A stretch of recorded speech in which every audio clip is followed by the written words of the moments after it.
Norway সংস্কৃতিতে মানে আমাদের এখানে যেমন দৈত্যের কথা আছে, নরওয়ে সংস্কৃতিতে একটা জিনিসের কথা আছে, সেটা হচ্ছে ট্রোল।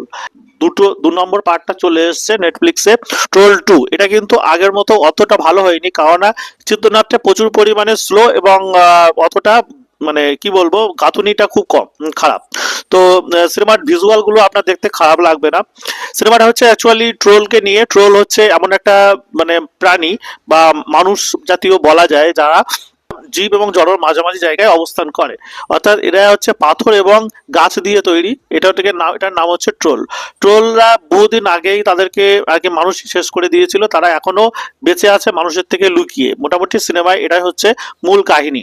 তো ট্রোল 1-এ ওটাই দেখানো হয়েছিল। ট্রোল 2-তে দেখানো হয় যে তাদের মধ্যে একজন আর কি ভয়ঙ্কর রূপে মানুষদের উপর আক্রমণ করা শুরু করে এবং এরা সবাই মিলে সেটাকে বাঁচানোর চেষ্টা করে। এই যে বিশাল বিশাল মানুষগুলো, এগুলোকে ভিজুয়ালি দেখতে আপনার ভালো লাগবে। হ্যাঁ, ট্রোল 2-তেও খারাপ লাগবে না। সিনেমাটা নরওয়ে সিনেমা, দেখতে পারেন। নরওয়ে সংস্কৃতি সম্পর্কে আরো ভালো মতো জানার জন্য ট্রোল 2টাও কিন্তু কার্যকারী। তো সিনেমা নিয়ে আরো এরকম ধরনের খবরাখবর পাওয়ার জন্য অবশ্যই লাইক, সাবস্ক্রাইব এবং ফলো করতে ভুলবেন না। ধন্যবাদ।